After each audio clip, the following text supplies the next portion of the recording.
Coming up, Election Day is right around the corner. And later, a brand new brewery opened up downtown. Women are continuing to dominate across all Iowa sports. An unusually warm week for fall. We'll tell you what to expect this weekend. DITV News at 8:30.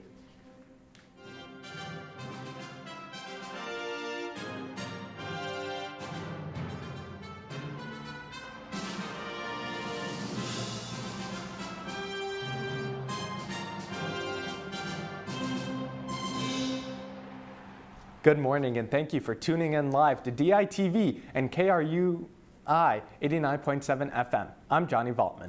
A student living in a Mayflower residence hall was hospitalized yesterday morning after falling out of a 6th-floor window.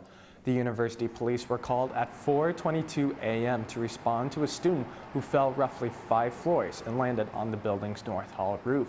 Students said they were playing catch when the student leaned against the open window and fell. UI police said the incident was an accident. The student was responsive when first responders arrived and transferred to university hospitals and clinics for treatment. UI police are investigating the situation. On October 29th, the Drug Enforcement Agency held their second National Drug Take-Back Day of the year. The event also takes place in April and is a campaign to fight the ongoing drug overdose epidemic. We're encouraging with other agencies and state government for people to turn in those old prescriptions that may be sitting around in drawers or medicine cabinets. Over 4,000 locations across the country were open from 10 a.m. to 2 p.m. for people to safely dispose of their outdated medications. 100 communities in Iowa also participated in the event. If you missed the event, you can still return your prescription drugs. There are 9 locations in Johnson County who will take back medication. For additional information about disposing of medication, visit the website below. This upcoming midterm election in Iowa is reflecting that the tide may have turned for many voters. According to the polls, the state appears to be more red than purple. The University Iowa Republican said this is due to the priorities changing among the rural communities of Iowa after the COVID-19 pandemic. On a certain path that our rural communities in Iowa don't like, and they've decided to choose the Republican Party for the first time in maybe generations for many of them. However, the University of Iowa Democrats argues the state is still purple regardless of what polls say. They point to the amount of Democratic lawmakers still holding seats in office.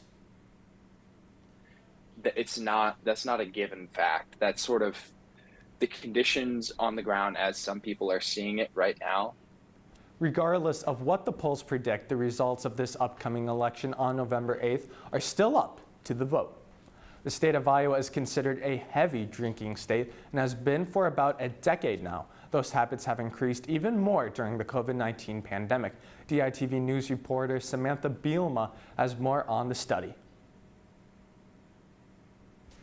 A study done earlier this year by University of Iowa researcher in behavioral epidemiology, Paul Gilbert, stated that Iowa's drinking habits have increased since the pandemic, and so have the options of getting that alcohol despite pandemic restrictions.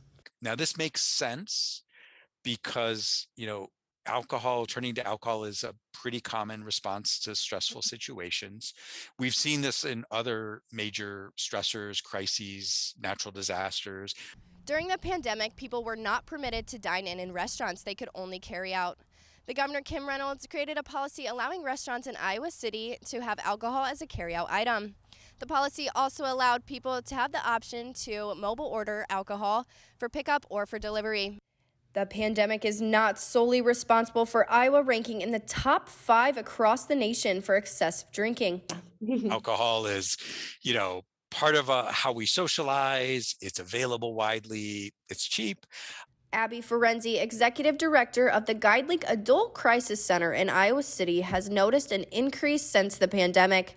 Pre-pandemic, our alcohol use rates have been increasing over the last 10 years here in Iowa. Alcohol-related deaths have increased by like 40% over the last 10 years. There are many resources available in Iowa, and if you think your drinking is concerning to you or others, you can reach out to the GuideLink Center or visit yourlifeiowa.com for help. At GuideLink Center, Samantha Bielma, DITV. Now that it's November, I'm starting to get excited for Thanksgiving break coming up. Natalia, can I pack up my summer clothes before heading home? I wouldn't pack away my summer clothes quite yet. You never know the weather you're going to get in Iowa City.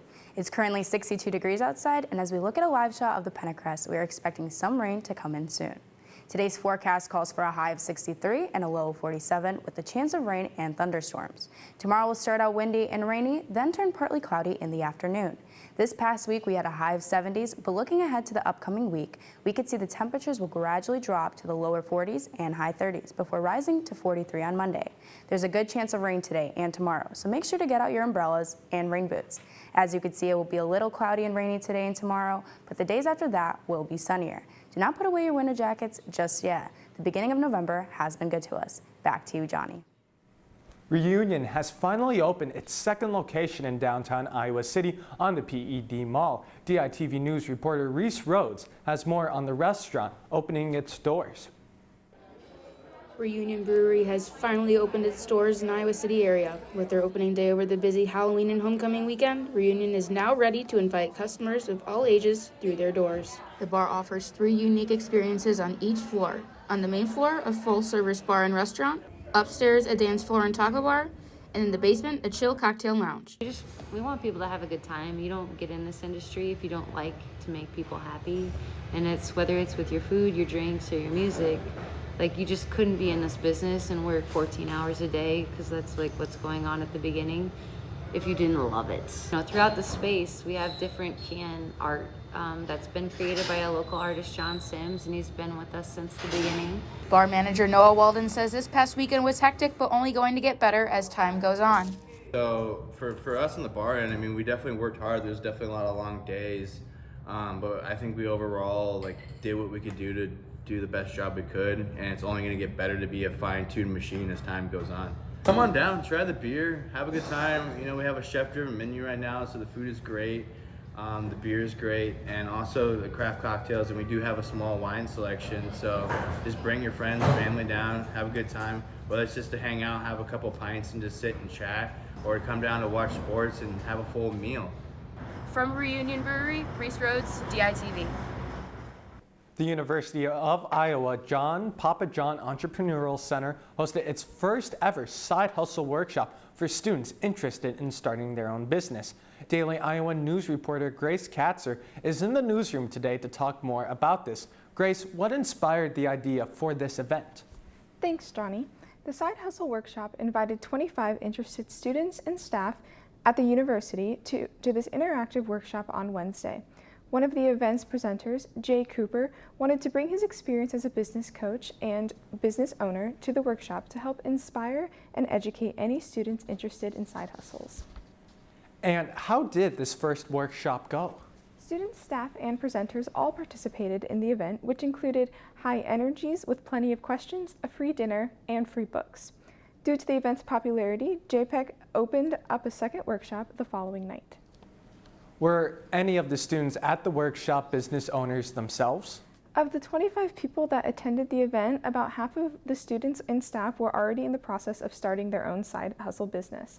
In fact, I talked to students going into the wedding industry all the way to education and real estate. And are there more events like this expected in the future? Yes, the JPEG staff and faculty are already in the process of setting up more workshops for semesters to come to help encourage many students to start their own side hustle business. Back to you, Johnny. Thanks, Grace. And now let's send it over to DITV Sports with Ethan Brander.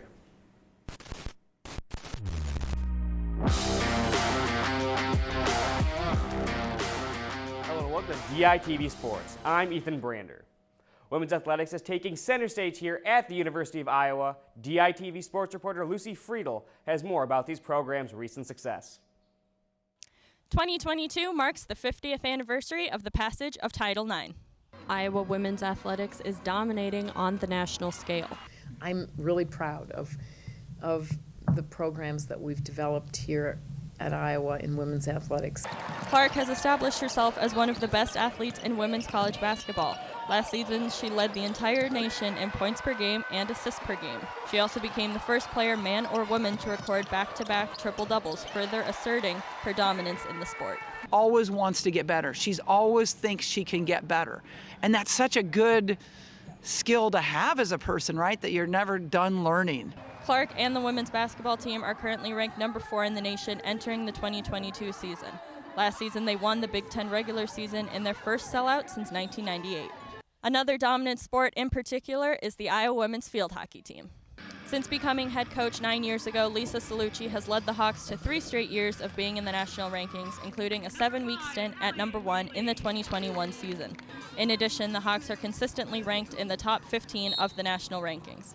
In addition, Iowa became the first Power 5 school to add women's wrestling to their athletic department. I just want to take a moment to underscore the fact that we are the first university in the Power 5 to establish a women's wrestling program. Since the announcement, Iowa has hired Olympic bronze medalist Clarissa Chun as the program's first head coach. They've gone on to add several accomplished wrestlers to their roster, with their first being Wisconsin native Kylie Welker. There's tremendous excitement about us leading the way in this regard. With the women becoming the forefront of Iowa athletics, it is becoming clear that the first 50 years are just the beginning. From Grant Field, Lucy Friedel, DITV Sports. And this week, after the Iowa football's homecoming week win against Northwestern, let's toss it over to DITV Sports Director Michael Merrick's weekly segment to detail the Hawks' current matchup. This week, Iowa takes on the Purdue Boilermakers. And last year when these two teams met, Purdue wideout David Bell would torch the Hawkeyes, totaling 240 yards in the Boilermakers' upset over the number 2 ranked Hawks. This year, Iowa knows Purdue's star wide receiver all too well. I mean, I've always known Charlie was a special player. Hopefully he has no catches. Tyrone too. Yeah, it's going to be exciting. You know, I'm excited for, to get back and face him and face Tyrone. And yeah, I'll definitely try to put him down a little bit, for sure. For sure. A little love tap. In his final year as a Hawkeye, Charlie Jones would total 323 receiving yards and 21 receptions. Meanwhile, in his first 3 games with the Boilermakers, Jones would easily eclipse his numbers from his Iowa days. Jones would bring in over 450 yards in just his first 3 games, alongside over 30 catches. But he didn't stop there. Currently, Charlie Jones is top 10 in the nation in receiving yards and touchdowns. And he is currently 2nd in the country in receptions. On top of all of that, he nearly has doubled the output that the Iowa wide receiver corps has all produced this season. He obviously, just look at the stats, he's playing well. He's a good football player, so that doesn't surprise us at all. We're going to have to try to do a good job of defending him on defense, and then also, the special teams aspect. Jones's new quarterback, though, isn't all that new to him, and he was a massive reason for Charlie's departure from the Hawks. Purdue quarterback Aiden O'Donnell grew up just 10 miles apart from Charlie, and the two played football and baseball together for 6 years, starting when the duo was just in 3rd grade. And it's clear that this chemistry has continued today onto the field. Currently, O'Connell leads the Big Ten and is 5th in the nation in passing yards per game. Thanks, Michael. And to watch the rest of Michael's breakdown, be sure to head over to the Daily Iowan website and YouTube page. And the women's basketball team is gearing up for their season opener against Southern University. The Hawks are coming off a dominant win over Nebraska Kearney in their exhibition game, where they saw superstar Caitlin Clark drop 18 points in only 17 minutes. Freshman Hannah Stolke saw her first minutes in an Iowa uniform and dropped 18 points of her own, along with 6 rebounds. The squad has faced Southern University twice in their history and has beaten them both times, with the last one coming last year in an 87-67 victory. The Lady Jaguars finished their 2021-22 campaign 14-7 overall and took 4th in the Southwestern Athletic Conference. They are also ranked 3rd in the SWAC preseason AP poll. The Hawks are heavy favorites in this matchup as they look to continue their streak against Southern University on Monday night at Carver Hawkeye Arena. Come back next Monday for everything on Hawkeye Sports. Back to you, Johnny. Thanks, Ethan. Netflix has a new option for people looking to save a few bucks. Netflix has introduced a basic package for $6.99 that will include advertisements every hour. These ads will run 4 to 5 times and be 15 to 30 seconds. Thank you for tuning in to DITV News and listening to KRUI 89.7 FM. Have a great weekend. I'm Johnny Valtman.